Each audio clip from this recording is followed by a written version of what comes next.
శ్రీమాత్రే నమః.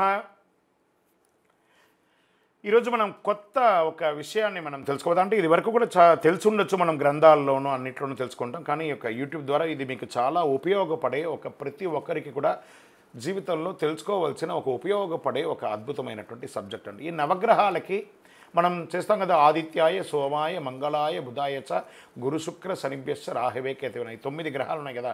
ఈ 9 గ్రహాలు ఎవరు, వాళ్ళ తల్లిదండ్రులు ఎవరు, వాళ్ళ నక్షత్రాలు ఏంటి, వాళ్ళ యొక్క రాశి ఏంటి, వాళ్ళ వర్ణం ఏంటి, వాళ్ళ వాహనం ఏంటి, వాళ్ళకి ఇచ్చే నైవేద్యం ఏంటి, వారికి అధిపతిగా ఉన్నటువంటి నక్షత్రాలు ఏంటి, వాటి గురించి మనము ఇప్పుడు తెలుసుకోబోతున్నాం. ఇప్పుడు ఆదిత్యుడు, సూర్యుడు, గ్రహాల్లోని మొదటివాడు సూర్యుడుగా చెప్పచ్చు. ఇతను కశ్యపుని యొక్క కుమారుడు సూర్యుడు, భార్య అదితి, అందుకే ఆదిత్యుడు అని పిలుస్తుంటారనమాట. సప్తాశ్వాలతో ఉన్న రథం అతని యొక్క వాహనం. సప్త అశ్వాలు 7 చక్రాలకు ప్రతీకలు. మూలాధారం, స్వాధిష్టానం, మణిపూరకం, అనాహతం, విశుద్ధి, అగ్నచక్రం, సహస్రారం, వీటన్నిటికీ అధిపతిగా ఆయన కూర్చుంటారు.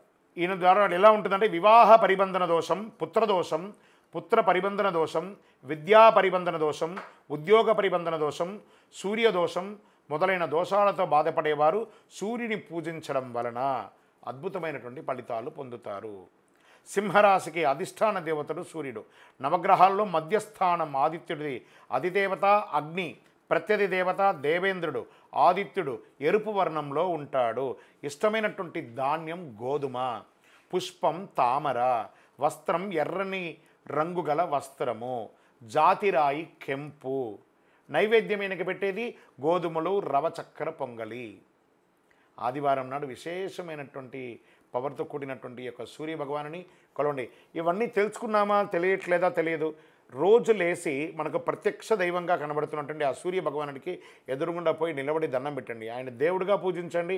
ఇంకా మీకు సైన్స్ పరంగా చెప్తున్నాను, మీకు డి విటమిన్ లేదా శరీరంలో ఏ లోపం ఉన్నా ఆ సూర్యరశ్మి తగలడం వల్ల, అది కూడా ఎప్పుడు బాలార్క ఉదయించే సూర్యుడు మన శరీరంలో తగిలితే మన శరీరంలో ఉన్నటువంటి వ్యర్థాలన్నీ తొలగి చెమట రూపంలో బయటకు వచ్చి ఆరోగ్యవంతులుగా ఉంటారట. విజయోస్తు. చంద్రుడు చాలా అందమైనటువంటి వాడు. దాన్ని మనం అందరం కూడా చెప్తుంటాం, చాలా అందంగా ఉంటాడని వర్ణిస్తుంటారు కదా. వర్ణల కంటే మిన్నగా చంద్రుడు చాలా అందమైన వాడు. 10 తెల్లటి గుర్రాలతో ఉన్న రథాన్ని అధిరోహిస్తాడు. నిషాధిపతి, రాత్రికి రాజు. నిషం అంటే రాత్రి కదా, అలా. శుపరక, రాత్రిని కాంతివంతం చేసేవాడు అని పేరు కూడా అతని కలదు. 27 నక్షత్రాలను సూచించినట్టు 27 మంది భార్యలను కలిగి ఉన్నాడు. తండ్రి సోమ, తల్లి తారక.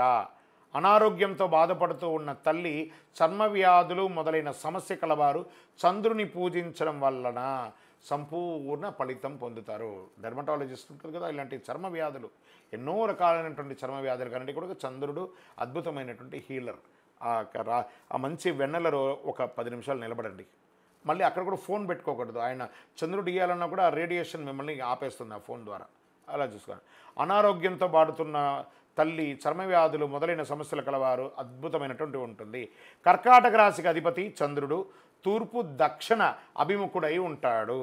అధిదేవత నీరు, ప్రత్యధి దేవత గౌరీ. వర్ణం తెలుపు, ధాన్యం బియ్యం వడ్లు, పుష్పం తెల్లని తామర, వస్త్రం తెల్లని వస్త్రం, జాతిరత్నం ముత్యం. నైవేద్యం స్వామివారికి పెరుగు అన్నం, పాల అన్నం. చాలా విశేషం అనమాట. ఎవరెవరికి ఆరోగ్యం కావాలో వాళ్ళందరూ కూడా చంద్రుడిని దర్శనం చేసుకోండి. ఎంత అద్భుతం కదా. విజయోస్తు. అంగారకుడు, మంగళ అని అంటారు. అంగారకుడు ఎర్రని వర్ణం కలవాడు. ఇతను భూదేవి కుమారుడు. మేష వృశ్చిక రాశులకు అధిపతి. దక్షిణాభిముఖుడు.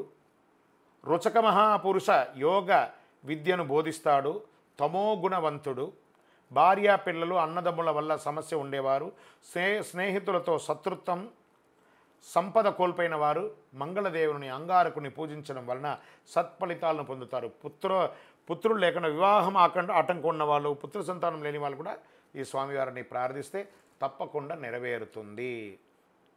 ఈయనకు అధిదేవత భూదేవి, ప్రత్యధి దేవత క్షేత్రపాలకుడు. వర్ణం ఎరుపు, ధాన్యం కందులు, పుష్పం సంపంగి మరియు తామర, వస్త్రం ఎరుపు రంగు వస్త్రము, జాతిరత్నం ఎర్రని పగడం, నైవేద్యం కందిపప్పుతో కూడిన అన్నం. ఇవన్నీ పెట్టండి. ఆ యొక్క అంగారకుని యొక్క అనుగ్రహం పొందండి. అంగారక గ్రహం యొక్క పరిపూర్ణ అనుగ్రహం మీకు వచ్చింది అని అంటే విజయమే మీకు విజయోస్తు. ఇక బుధగ్రహం తారాచంద్రుల పుత్రుడు బుధుడు, రజోగుణవంతుడు, పుత్రదోషం, మందవిద్య, చంచలమైనటువంటి మనసు కలవారు బుధుని పూజ చేయడం వల్ల ఉపసంహరణం పొందుతారు. తెలివితేటలు, వృద్ధి, సంగీతం, జ్యోతిష్యం, గణితం, వైద్యం వంటి వాటిలో రాణించాలనుకున్న వాళ్ళు బుధుని యొక్క అనుగ్రహం పొందక తప్పదు.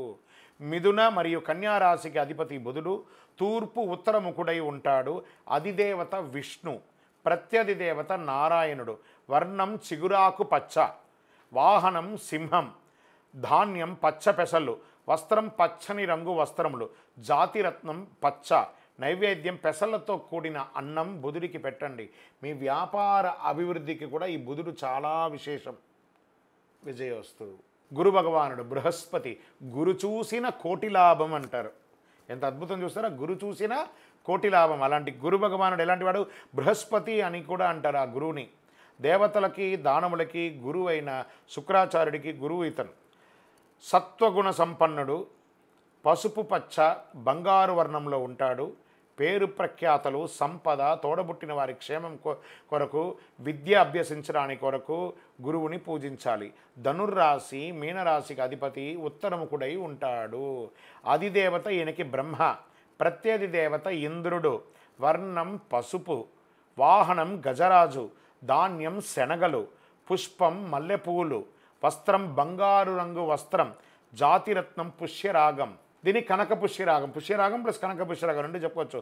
నైవేద్యం శనగలతో కూడిన అన్నం, లేదా ఈయనకి ఇష్టం ఏమంటే ఆ శనగలు 108 ఒక మాలలాగా గుచ్చి ఆయనకు వేస్తే అద్భుతంగా ఆయన అనుగ్రహం ఇస్తాడు. గురు చూసిన కోటి లాభం కాబట్టి విజయోస్తు.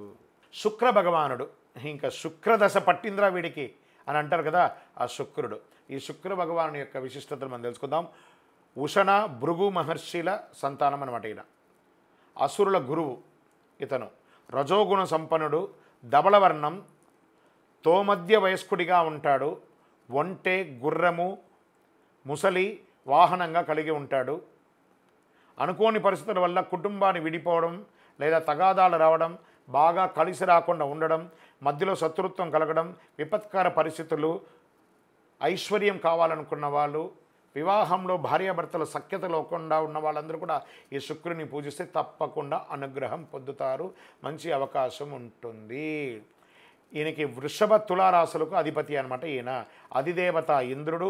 వర్ణం తెలుపు, వాహనం మొసలి, ధాన్యం బొబ్బర్లు, పుష్పం తెల్లని తామర, వస్త్రం తెల్లని వస్త్రం, జాతిరత్నం వజ్రం. నైవేద్యం బొబ్బర్లతో కూడిన అన్నం పెట్టండి.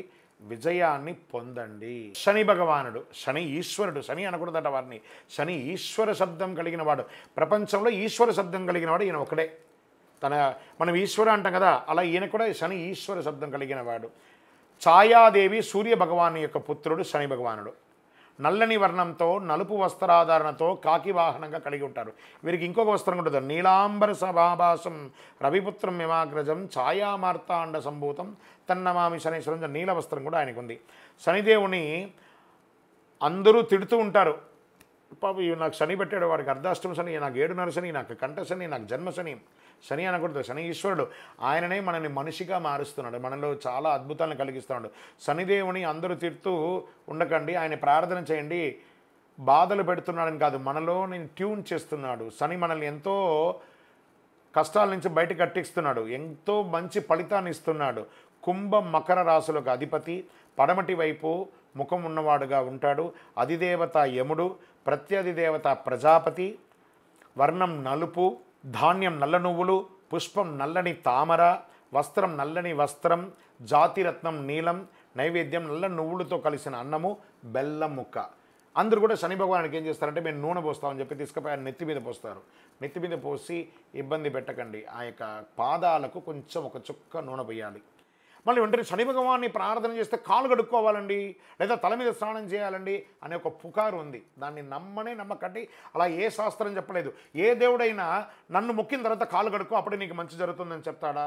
మరి అలాంటప్పుడు దేవాలయంలో ఆ నవగ్రహాలు పెట్టి శని భగవానికి నూనె పోయమంటారా? ఆ దేవుడికి కాలు కడుక్కోవాలంటే ఆ దేవుడు గుళ్ళోనే ఉండకూడదు కదా. అలా కాదట.